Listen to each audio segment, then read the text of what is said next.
Você pode abrir sua Bíblia no livro de Neemias, logo no primeiro capítulo. Se Deus me der graça, eu quero ir estudando com a igreja essa história. A história desse homem chamado Neemias e os feitos de Deus através desse homem chamado Neemias. É bem próprio a gente pensar sobre a vida dele nesse tempo, do Deus que governa a história. Neemias é um homem que é funcionário público na principal nação, no principal império da sua época, um funcionário de alto escalão.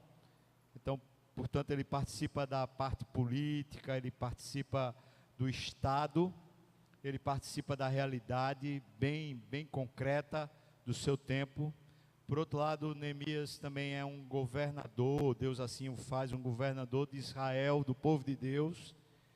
E, portanto, nessa época que a gente está perto das eleições, a gente olhar para Neemias com atenção e resgatar o coração através da vida desse homem, de como ele mesmo resgata o coração dele no seu tempo, como a gente vai falar hoje à noite.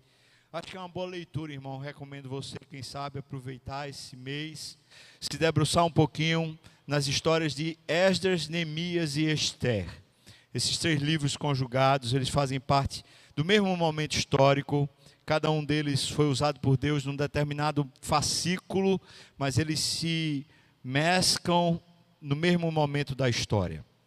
Vamos ler então o capítulo 1 de Neemias, diz assim: as palavras de Neemias, filho de Acalias, no mês de Quisleu, no ano 20º, estando eu na cidadela de Suzã, veio Hanani, um de meus irmãos, e alguns de Judá. Então lhes perguntei pelos judeus que escaparam e que não foram levados para o exílio, e também acerca de Jerusalém. Disseram-me: os restantes que não foram levados para o exílio e se acham lá na província, estão em grande miséria e desprezo. Os muros de Jerusalém estão derribados e as suas portas foram queimadas.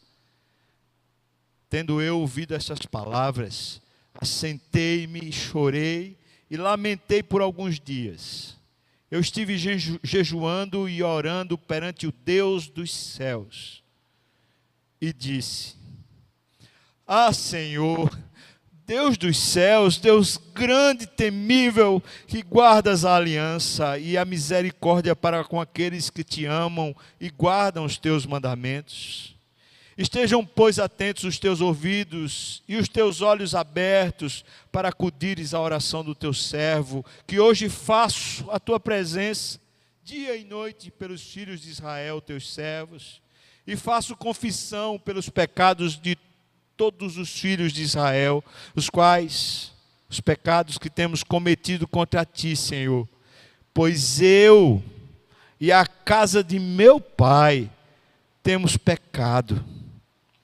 Nós, eu e eles, temos procedido de todo corruptamente contra ti, e não temos guardado os mandamentos, nem os estatutos, nem os juízos que ordenaste a Moisés, o teu servo. Lembra-te, Senhor, da palavra que ordenaste a Moisés, teu servo, dizendo: se transgredirdes, eu vos espalharei por entre os povos. Mas, se vos converterdes a mim e guardardes os meus mandamentos e os cumprirdes, então, ainda que os vossos rejeitados estejam pelas extremidades do céu, de lá os ajuntarei e os trarei para o lugar que tenho escolhido, para ali fazer habitar o meu nome.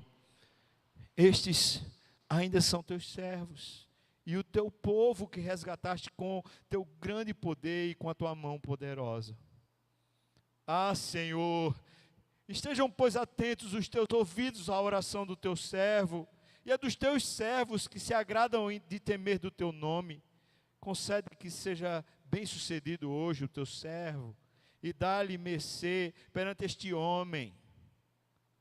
Nesse tempo, eu era copeiro do rei. Vamos orar, irmãos. Pai, mais uma vez eu peço ao Senhor que na sua infinita misericórdia, tenha misericórdia de mim, Deus, para que a minha mente cansada e vazia, essa mente tão fraca, seja o espaço suficiente para teu Espírito usar, Pai. Minha boca seja cheia e tocada por esse vento do Espírito, Pai. Por isso, toque em mim, Senhor. Mas também eu te peço pelos que aqui estão, por quem mais ouvir essa mensagem, que tem endereço certo, Pai, que chega ao coração, que fale, Senhor, o Senhor fale, e o teu servo, os teus servos, tuas servas, que nós ouçamos, Pai. Isso eu te peço, Senhor, por misericórdia, Pai. E eu faço assim no nome de Jesus. Amém e amém. Falei para vocês um pouquinho sobre Neemias. Neemias viveu no século V antes de Jesus Cristo. Esse século é um século bem importante na história universal, não apenas na história de Israel. Algumas mudanças estão acontecendo no cenário mundial. Nesse tempo, o principal império é o Império Persa. Artaxerxes é o rei, é o grande rei do mundo naquela época. Esse império com a zona territorial que vai lá do Irã, chegava até perto da Europa, descia pela região ali do Oriente Médio, chegava perto do Egito, ali beirando o Egito e ia até quase a Índia. Essa região do mapa era o Império Persa. Artaxerxes tinha conquistado da Babilônia uma grande parte desse território. E esse império agora, no V século, está começando a perceber que há sinais de problemas, sinais de perdas. Nas suas fronteiras, alguns povos começam a ameaçar entrar e tomar o território medo-persa. Dentre eles, o Egito. O Egito sempre ameaçava. E os povos que eram fronteiros ao Egito sempre ficavam sob a iminência de se compactuar com o Egito e ameaçar então o status quo do Império Persa. Mas o outro império, ou melhor, outra nascente que ameaçava o Império Persa era a Grécia, especialmente a partir de Esparta. Esparta começava a crescer. E talvez você já viu em algum filme aí, aquele filme, por exemplo, 300 de Esparta, Leônidas lá, lutando contra o Império Medo-Persa com seus elefantes e tal. Esse é o momento da história, quando essas coisas começam a acontecer, quando o Esparta começa a ganhar esse vulto internacional, quando a Grécia, com toda a sua sofisticação filosófica, começa a envolver o mundo com o seu conhecimento e com suas competências. 2 dos principais 7 mais sábios da Grécia nascem justamente nesse período do V século. Nesse século, a influência da filosofia se torna gigante. E junto com isso, a teologia grega, que é a mitologia grega, começa a ganhar espaço mundial. Tudo isso era uma ameaça, por assim dizer, para Artaxerxes. Então ele pensava, talvez seja melhor a minha política mudar. E em vez de eu trazer as pessoas das suas próprias terras em direção a outras terras, é melhor que eu as mande de volta para as suas próprias terras, para que eles lá voltem a construir os seus estados e assim eles protejam o Império Medo-Persa, o Império Persa, contra a invasão de qualquer outro inimigo. É nesse cenário que aparece essa oportunidade da história de Neemias, de repente ele ser usado para reconstruir, restaurar a integridade nacional. Pareceu para Artaxerxes que era uma grande oportunidade de repente pegar esse funcionário público, esse homem exemplar chamado Neemias, mandá-lo como governador para que ele restaurasse essa coisa insignificante naquele momento histórico chamada Israel, que para a Pérsia não significava absolutamente nada. E por que não significava nada? Por causa da descrição que Neemias traz aqui. Neemias ouve de Hanani, que ele chama de um irmão, ele ouve a seguinte proposição: os que ficaram lá e não vieram para o desterro, não foram levados para o exílio, eles estão em miséria e desprezo. Ora, um povo que está em miséria e é um povo que está em desprezo, não representa absolutamente qualquer risco, qualquer problema para um império, para um estado forte como a Pérsia era naquele momento. Por isso Israel era simplesmente insignificante. E pareceu bem para Artaxerxes usar o seu funcionário Neemias para de repente fazer esse tipo de restauração. Você está entendendo o momento histórico, você está entendendo um pouquinho da história, geografia desse cenário. Agora vamos entender um pouquinho de Neemias. Provavelmente Neemias nasce lá, na Pérsia. Nasce lá durante o período do cativeiro babilônico. Provavelmente Neemias não viu as atrocidades que os que foram desterrados viram, mas ele soube das histórias.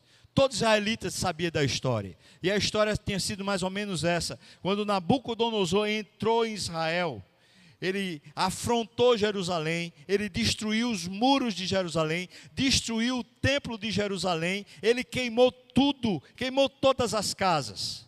E não foi apenas isso, a Babilônia pegava os mais velhos, os que não tinham mais condição de prover economicamente qualquer benefício para o Estado, pegou os mais velhos e decapitava os mais velhos e fazia uma espécie de pirâmides em praça pública e pegava as crianças de até 10 anos, fazia com que elas passassem em desfile militar e olhassem para aquelas cabeças que estavam ali formando uma pirâmide, a fim de que elas achassem os seus avós, a fim de que elas achassem os seus familiares que estavam ali.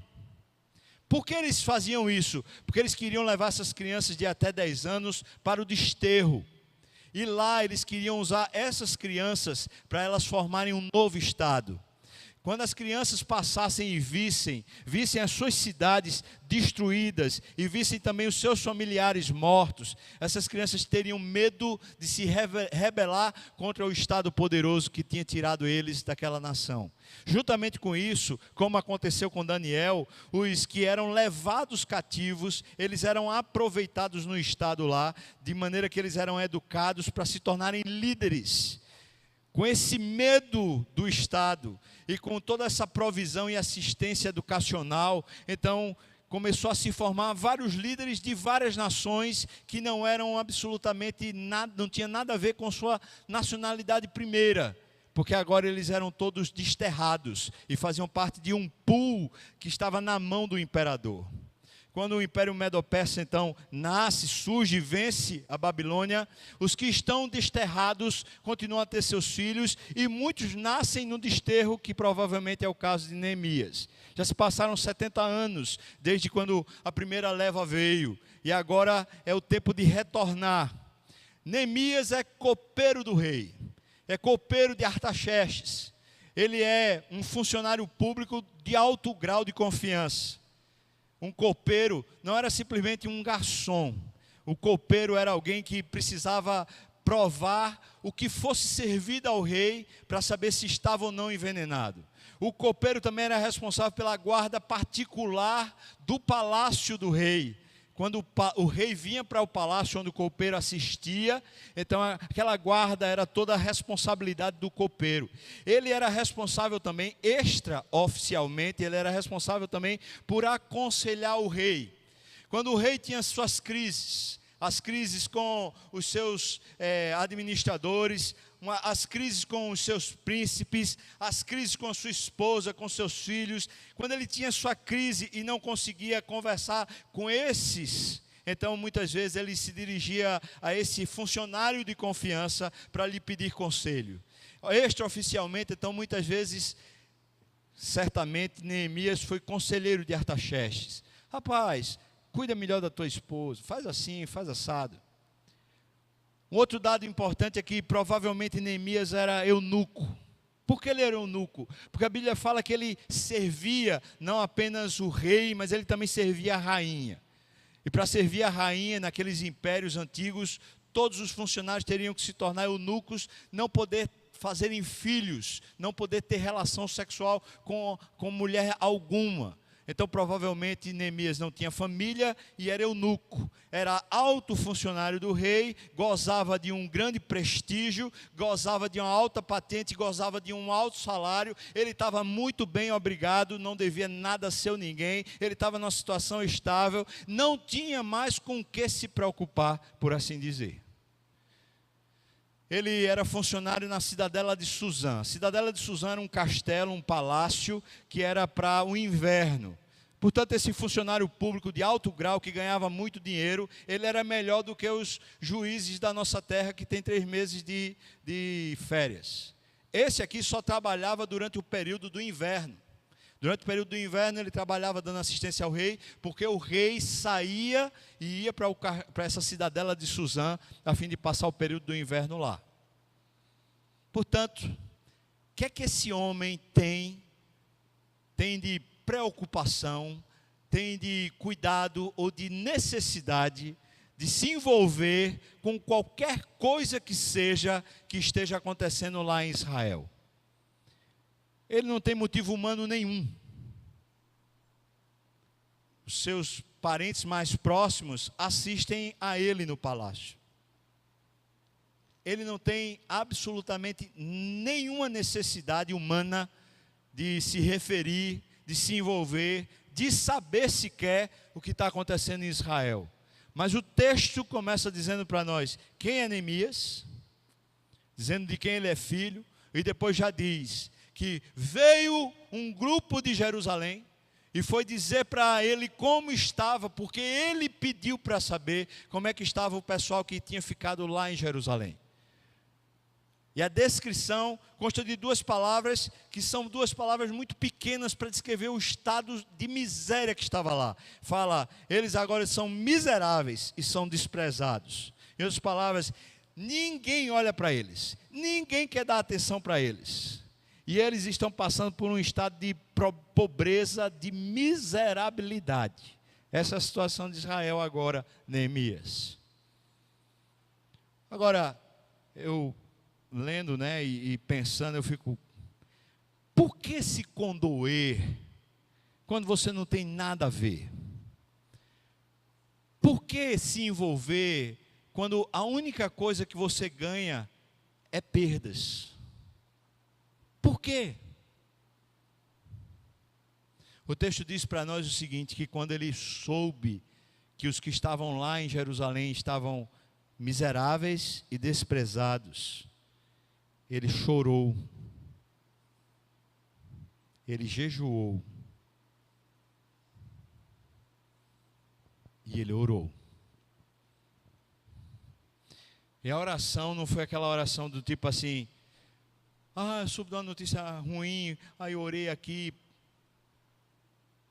Você vai para o capítulo 2, você vai ver que 3 meses depois é quando começa a acontecer alguma coisa diferente. E ele disse, eu estive diante da presença de Deus, orando. Pelo menos 3 meses Neemias passou orando, chorando. E durante esse período, muitos dias de jejum, quebrantando o coração diante de Deus por causa do estado de miséria dos seus conterrâneos, que ele não conhecia, que ele sequer sabia os nomes, que ele não tinha absolutamente nenhum grau mais de interesse e afinidade humanos, depois de 70 anos de desterro e depois dele estar numa função tão graduada e numa posição tão privilegiada quanto a que ele ocupava. Mas ele chora, ele jejua e ele ora. Por que é que ele faz isso? Porque ele se compadeceu. Está certo. Mas não é só porque ele se compadeceu. A gente descobre porque ele faz isso na oração que ele faz. E o texto que corresponde à oração, a maneira com que ele orou durante aqueles 3 meses, o texto está numa estrutura hebraica chamada quiasmo. O quiasmo é uma estrutura hebraica que ela começa com algum tipo de sentença e termina com uma sentença igual ou semelhante. Com o mesmo conteúdo da sentença que abre, é o mesmo conteúdo da sentença que fecha. E essa estrutura é usada justamente para que o leitor atento preste atenção e saiba que o miolo, o ponto central, é justamente o ponto mais intenso, é o ponto mais profundo, é o que deve ser mais vasculhado e mais entendido e mais apreciado. E a oração de Neemias começa dizendo: Senhor, por favor, olhe. Senhor, por favor, preste atenção. Somos os teus servos falando contigo. Senhor, por favor, preste atenção ao que temos para dizer. Ela começa dizendo isso, ela termina dizendo isso. Mas no meio, justamente no foco central, então a gente descobre por que Neemias chora, por que Neemias jejua, por que Neemias ora. É porque Neemias precisava resgatar dentro do próprio coração, e não apenas para o povo, mas em primeiro lugar Neemias precisava resgatar para si a aliança que ele tinha com Deus. É por isso que o conteúdo central da oração de Neemias, o ponto nevrálgico da oração de Neemias é: Senhor, os termos da tua aliança, Senhor. Tu disseste, o Senhor disse que se nós desprezássemos a justiça, se nós desprezássemos o juízo, se nós desprezássemos a tua palavra, o Senhor disse que o Senhor nos desterraria, que nós seríamos lançados sobre todas as nações. O Senhor disse isso por meio de Moisés, Senhor. E eu estou vendo agora, na minha história, na minha terra, no meu povo, eu estou vendo isso acontecer. Nós estamos desterrados, Senhor. Eu estou vendo que eu sou desterro. Eu estou vendo que por mais que eu esteja numa posição elevada, e por mais que eu tenha ganhos, e por mais que eu seja honrado, eu estou no meio do desterro, Senhor. Neemias está se encontrando no meio da aliança. À medida que ele ora a aliança, à medida que ele fala dos termos da aliança, ele está começando a se enxergar no meio disso tudo. Mas a aliança não constava apenas do desterro, diz também: Senhor, se nós nos humilharmos, se nós retroagirmos, se nós voltarmos, se nós te buscarmos, se nós de fato quisermos estar contigo, Senhor, o Senhor nos traz de volta. O Senhor junta de novo o seu povo, o Senhor resgata de novo o seu povo. É a oração de Neemias, então, mostra para nós muito claramente o ponto central, o âmago dessa história. O âmago é que quando Neemias ouve a história, ele não pensa consigo mesmo: eu sou um funcionário prestigiado, eu conheço o próprio imperador, eu conheço também vários oficiais, eu sou um cara de alto grau e competência. Certamente, se eu pedir o favor, certamente se eu começar a usar minhas articulações e minhas manobras, eu vou conseguir fazer algum favor para aquele povo que está lá sofrendo, coitado. Não, Neemias não pensa assim. Por isso que ele chora. Porque o problema não é um problema deles, é um problema dele também. Não é um problema apenas da nação, mas é um problema também pessoal. Ele precisava se encontrar de novo dentro da história de Deus. Ele precisava se encontrar de novo dentro da aliança com Deus. E a oração que Neemias está fazendo está resgatando o coração do próprio Neemias. E na oração a gente descobre que Deus é o protagonista da história. O Senhor é quem manda para o desterro, o Senhor é quem traz de volta. Não é um homem chamado Neemias, não é um homem chamado Esdras, não é Esther, não é seja lá qual for o político que você escolhe voltar. Não é, o Senhor é quem gera o desterro, o Senhor é quem resgata do desterro. Na oração, Neemias começa a descobrir que existe um Deus em missão, que existe um Deus fazendo a história, existe um Deus laborando, existe um Deus que é pertinente com a história. E que o que Ele promete, o que Ele diz, Ele cumpre e faz. Ele age coerentemente com as suas instruções e com a sua palavra e, sobretudo, com a sua aliança. É por isso que quando ele começa a orar, a primeira coisa, antes mesmo de orar, ele diz: é o problema da aliança.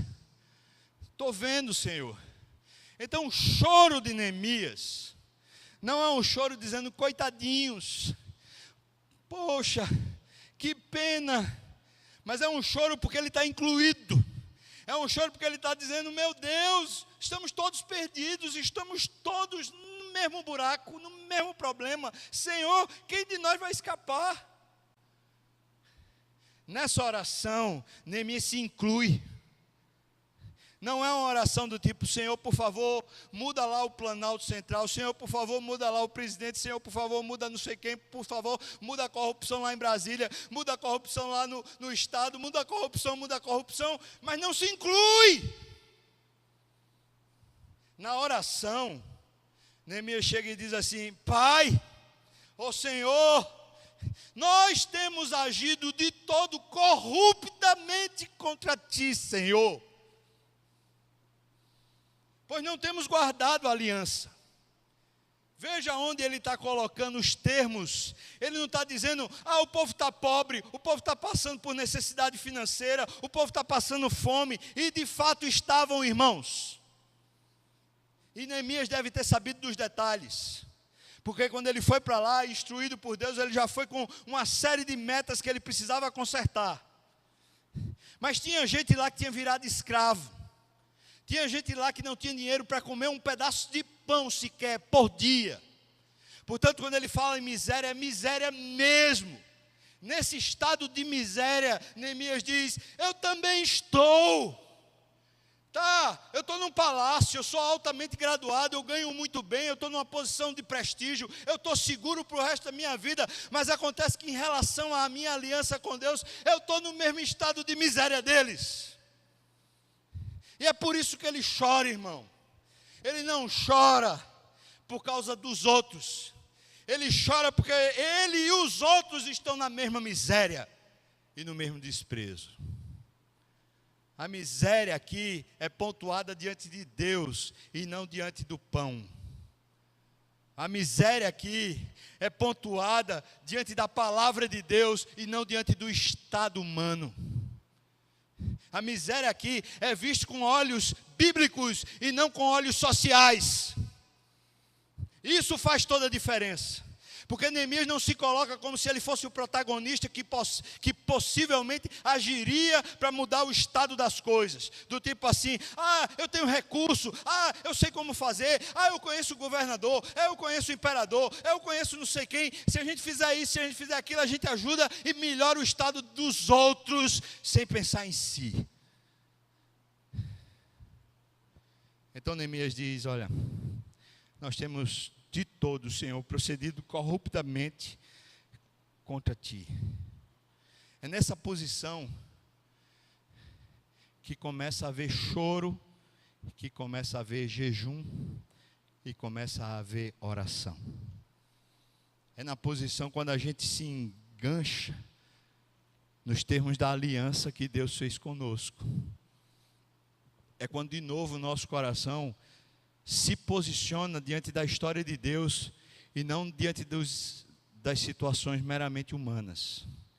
Em outras palavras, o que eu estou dizendo é o seguinte, irmãos: quando a gente começar a olhar a nossa realidade pessoal, a realidade da nossa casa, nossas famílias, a gente começar a olhar o estado da nossa cidade, quando a gente começar a olhar o estado de miséria e de problemas estruturais que temos no Brasil, quando a gente começar a olhar para todos esses problemas, a começar dentro da nossa própria casa e indo para os círculos cada vez maiores, quando a gente começar a olhar para esses problemas através da aliança com Deus, a gente diminui a bola da gente.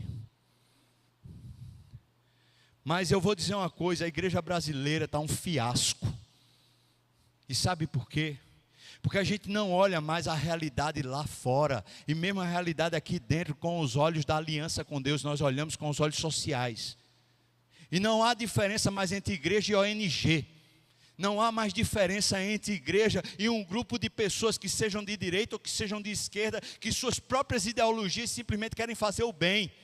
Nós não somos o povo que é usado por ideologias para fazer o bem. Nós somos o povo da aliança com Deus, cujo Deus usa para fazer o bem quando Ele quer, do jeito que Ele quer, Ele sendo o protagonista e nós sendo simplesmente aqueles que oram, jejuam e necessitam de Deus,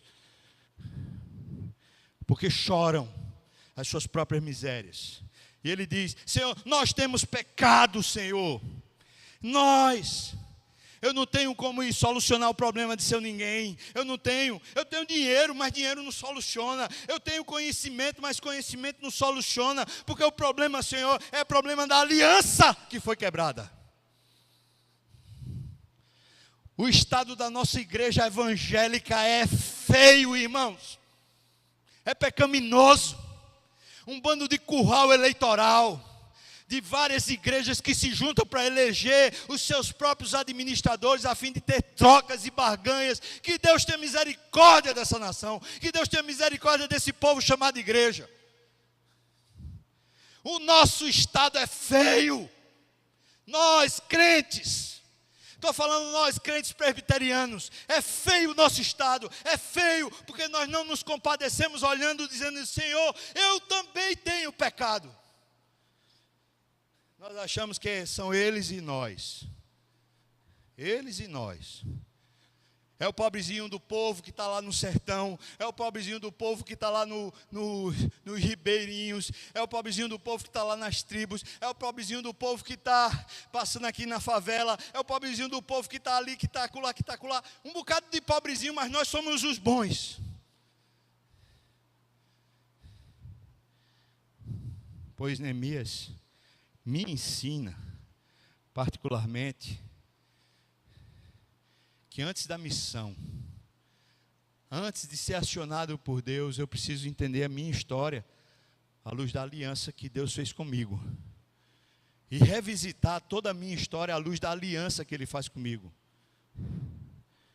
Para Ele fazer o que Ele quiser comigo. Quando eu falo fazer o que Ele quiser, é que Ele pode me enviar para qualquer lugar desse mundo. Inclusive para a Igreja Presbiteriana das Graças. Mas não para ser o bambambam, mas para ser um com todos que estão em pecado. Mas um com todos que estão em pecado, clamando a Deus por misericórdia e graça, a fim de que o Senhor venha e levante, capacite, santifique e transforme. Pelo menos é isso que Neemias faz. E o resultado? O resultado é que esse homem parece resgatar o próprio coração.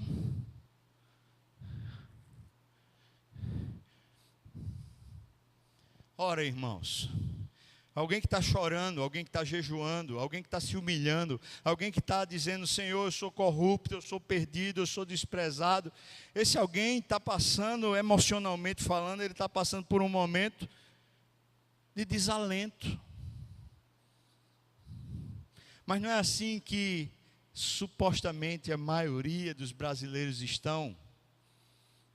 Seja evangélico, seja não evangélico, seja de esquerda, seja de direita, seja ateu, seja o que for, a grande maioria está desalentada, dizendo assim, não tem jeito.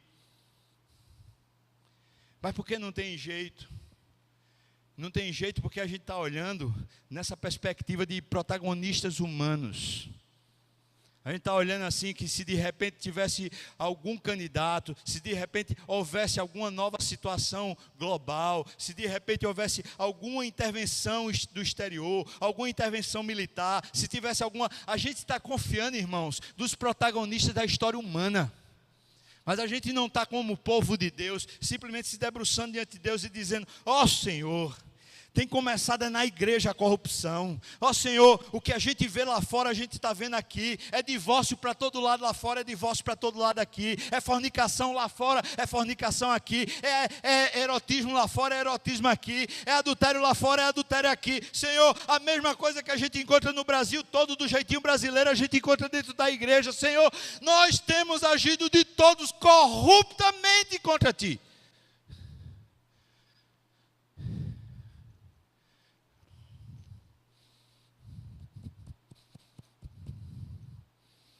Misericórdia de mim, Senhor. Como Deus vai nos usar, irmãos, para organizar até a nossa própria casa. Eu vou para um círculo ainda mais íntimo. Como Deus vai nos usar para organizar o nosso próprio coração. Eu não falo nem organizar nossa relação com a esposa ou com o marido, que seria o círculo mais pessoal. Como Deus vai nos usar para organizar um grupo pequeno, vai organizar alguma amizade, algum relacionamento. Como Deus vai nos usar, irmãos, se o nosso coração anda sendo protagonista da história? Se a gente é quem tem acreditado que quem vai fazer a diferença somos nós, e não Deus, e que nós estamos no mesmo estado com todos.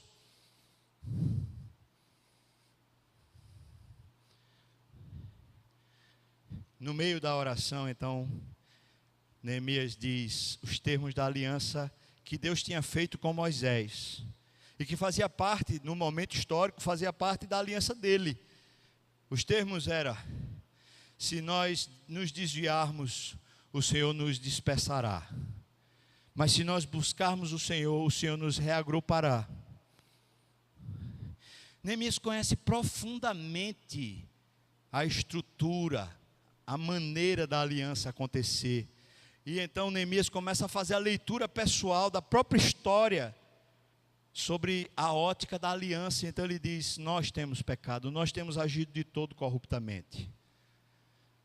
Mas eu vou fazer uma pergunta para você, que essa é a pergunta essencial de onde eu quero chegar hoje, essa noite. Você conhece os termos da aliança que Jesus fez com você? Eu não estou falando dos termos da aliança de Moisés, porque essa é a primeira aliança. Jesus, quando fez a ceia com os discípulos, ele disse assim: olha, está aqui o meu sangue, e com o meu sangue eu faço uma nova aliança com vocês. E disse: bebam todos, comam todos da minha carne, porque quem come e bebe da minha carne, bebe do meu sangue, come e bebe vida. Você conhece os termos da aliança que Cristo fez com você?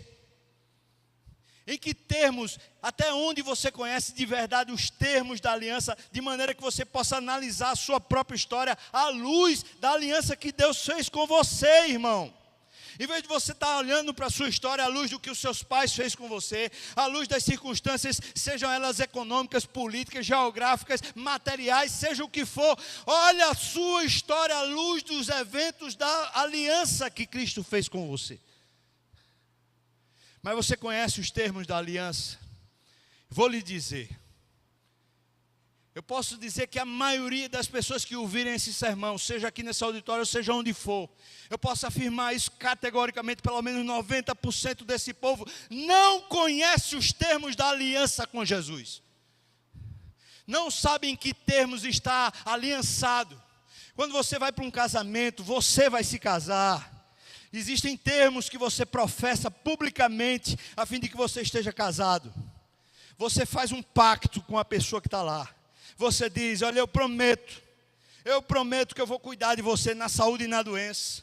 Eu prometo que eu vou estar ao seu lado até que a morte nos separe. Eu prometo que eu vou ser fiel. Esses são os termos que você faz da aliança. E ninguém vai para o casamento sem conhecer os termos. E depois a gente só cobra um do outro em cima dos termos que foi dito. Mas quais são os termos da nossa aliança com Deus, o dono da sua história? O que foi que Cristo fez naquela cruz, que disse para você que Deus é seu parceiro, que Deus é seu amigo, não é seu camarada, mas Ele intervém na história em seu favor, que Ele tem planos mais altos do que os seus, que Ele tem providência maior do que a sua, que Ele é mais elevado do que você, e que Ele lhe ama profundamente. Quais são os termos que você conhece dessa aliança, de maneira que você reestruture a sua história pessoal?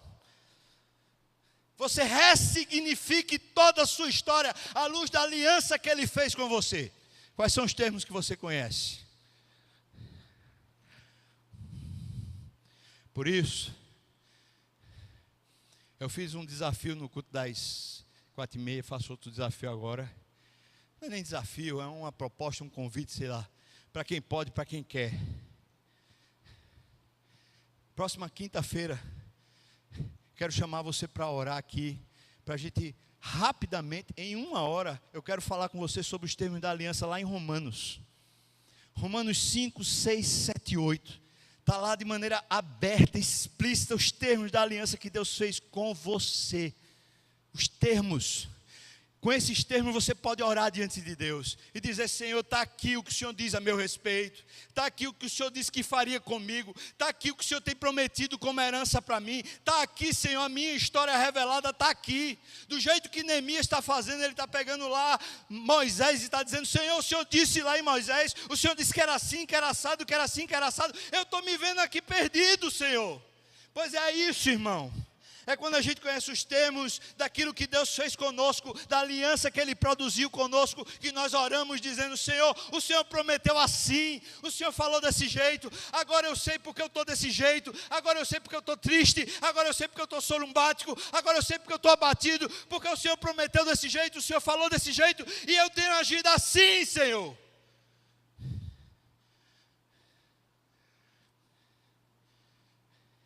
Não é curso não. É uma reunião de oração. Quinta-feira, de 7 às 8, acabou-se. 8 horas que tem grupo pequeno, vai para o grupo pequeno. Só breve e rápido, falar de maneira muito pontual os termos da aliança que Deus fez. Aqueles que estão aliançados precisam ressignificar ao longo da vida, das suas próprias histórias, não pela religiosidade, mas pelas Escrituras, e pela essa revelação do Deus vivo que vem em Cristo Jesus se revelando dia a dia para você, ressignificar, reentender, reinterpretar a sua própria história, os seus dias e o contexto no qual você vive.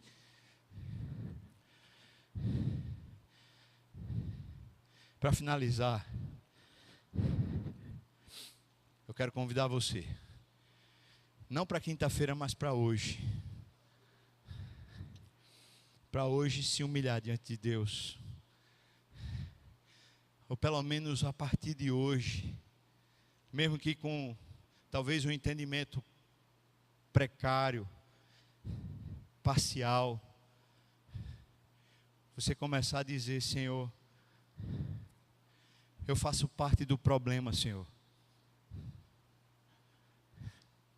Lá em casa, eu faço parte do problema, Senhor. Na igreja eu faço parte do problema, Senhor. Na sociedade eu faço parte do problema, Senhor. E se humilhar significa dizer: Pai, eu reconheço que eu faço parte do problema, mas o Senhor é a solução. O Senhor é a solução que me soluciona, mas também o Senhor é a solução que soluciona o mundo todo. Mas eu, Senhor, eu faço parte apenas do problema. Mas o Senhor pode me solucionar. E essa para mim é a grande lição, é a grande maneira de eu entender para mim pessoalmente esse texto. É quando você abre no capítulo 2, de repente Neemias está indo para a história de Deus, no movimento divino, ele começa a participar do que Deus está querendo construir, mas é Deus que está fazendo. É quando a gente consegue encaixar a nossa história na história de Deus, por meio da aliança, que a gente deixa de ser protagonista, a gente simplesmente está vivendo o que Deus vai mandando a gente viver. Mas como, irmãos, a gente vai conseguir ser usado por Deus enquanto o nosso coração continua perdido? Enquanto as nossas queixas continuam sendo iguais às queixas do mundo? Enquanto o nosso desalento é o mesmo desalento do mundo? Enquanto as nossas crises de ética e de moral são iguais às crises de ética e de moral do mundo? Como, irmãos, Deus vai nos usar? Eu não estou falando que Deus não usa, Deus usa até uma mula, Deus usa até a mim, Deus pode usar o que Ele quiser, mas o que eu estou falando é como o nosso coração se sentirá honrado, privilegiado, prestigiado em Deus usar, se o nosso coração está todo confuso. Aqui, eu descubro como Deus refez o coração de Neemias a fim de usá-lo. Foi ele se humilhando. Foi ele dizendo: Senhor, eu faço parte do problema, mas eu sei que o Senhor soluciona. Eu sei que o Senhor soluciona a mim. Eu sei que o Senhor soluciona a minha esposa, meus filhos, soluciona a igreja, soluciona o grupo pequeno, soluciona o bairro, soluciona o prédio, soluciona o que o Senhor quiser solucionar, o Senhor soluciona. Eu sei que o Senhor faz. O Senhor faz. Mas eu faço parte do problema, Senhor. essa confissão de humildade, irmão. Essa confissão de que a gente é problema mesmo. Que esse empreendedorismo evangélico, esse empreendedorismo da autossuficiência, dos nossos próprios talentos e dos nossos próprios recursos, esse empreendedorismo vem do cão, vem do inferno. Em vez de honrar a Deus, tem maltratado o nome do Senhor. Basta ver as passeatas, basta ver esses movimentos, o que é que tem gerado confusão na mente do incauto. Estou chamando você, irmão, para se humilhar e dizer: Senhor Deus, olha, se o Senhor não agir, eu só faço besteira. Eu atrapalho se o Senhor não agir. Se o Senhor não transformar, Senhor, eu só faço parte do problema. Por mais que eu esteja na posição de prestígio, por mais que eu tenha garantido o meu salário, por mais que eu tenha garantido a minha história, por mais que eu esteja na posição mais alta e elevada da sociedade, pouco importa, eu faço parte do problema. Eu vou chamar você para orar. E para orar nesses termos do tipo, hoje a gente começar aqui, e quem sabe durante essa semana, até quinta-feira, a gente dizer isso para Deus: Pai, eu quero me humilhar.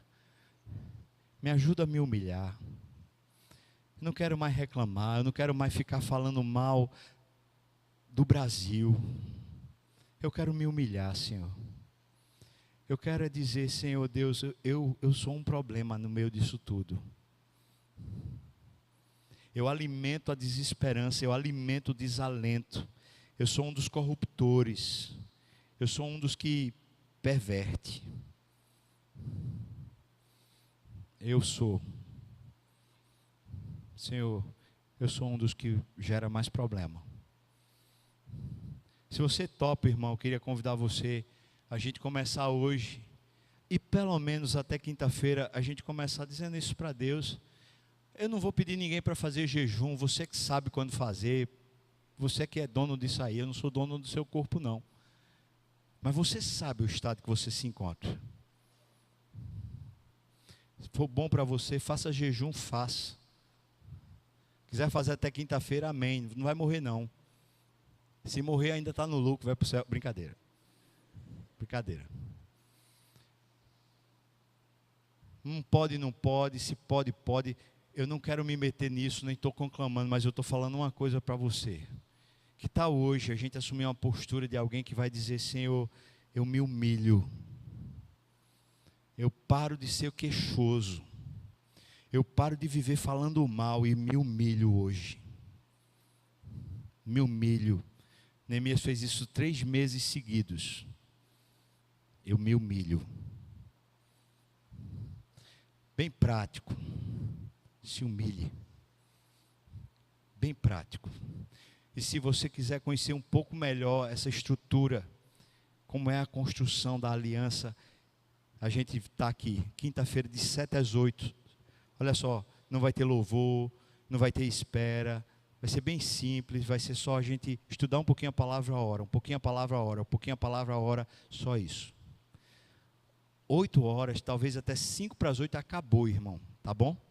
7 horas eu começo, tá bom? Se só tiver um, vai ser com um. Se eu tiver só, eu oro. Vai ser bom também. Amém? Se você topar, queria convidar você a ficar de joelho para a gente orar a partir de hoje, se humilhando diante de Deus e quem sabe assumindo essa postura para o bem da própria alma, assumindo a postura de alguém que precisa se humilhar. Não precisa ser protagonista, só se humilhar. A gente não precisa ter solução, a gente precisa saber quem a gente é. Você topa e pode também, tem isso. É só se ajoelhar para a gente orar. O pessoal do louvor quiser, pode vir para cá. Deus,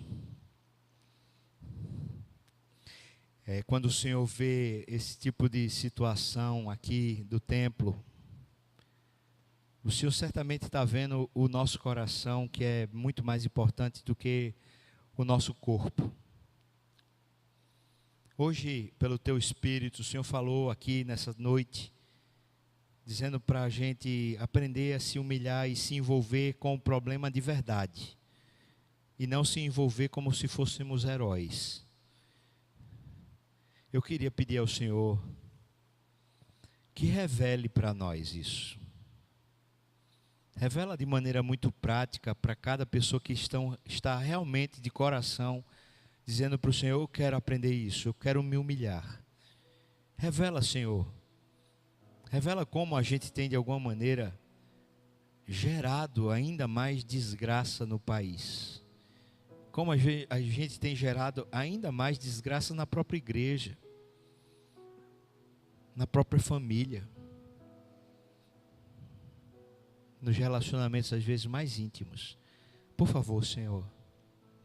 Mas quando o Senhor fizer isso, eu peço que o Senhor repreenda o diabo.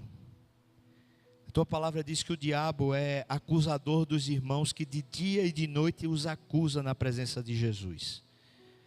Eu queria pedir que o Senhor repreendesse o maligno, para que ninguém ouvindo o maligno venha achar que é teu Espírito falando, Pai. Por isso eu quero pedir ao Senhor que repreenda no nome de Jesus a boca do maligno, o investimento do maligno sobre os corações que estão querendo se humilhar e quebrantar.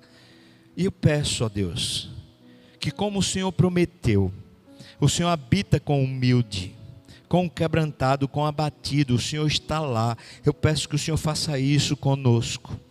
Dá essa semana que a gente prove e desfrute da tua aliança como a gente nunca desfrutou. Dá uma alegria nova, Senhor, um renovo. Dá que o nosso coração resplandeça de novo, Pai. Mas eu não estou falando, Senhor Deus, de coisa efêmera, não. Eu estou pedindo, Senhor, de uma realidade profunda dentro do nosso coração. Eu estou pedindo de alguma coisa que realmente faça a gente se motivar, estranhamente faça a gente sair para viver, Pai. Ajuda-nos para que esse momento de quebrantamento seja o melhor momento de construção e não um momento de depressão, Pai. Por isso eu te peço que o Senhor haja, não homens, não opiniões, não vídeos, mas o Senhor, por meio da sua palavra, encontre através do teu Espírito o nosso coração. No nome de Jesus. Amém, Senhor.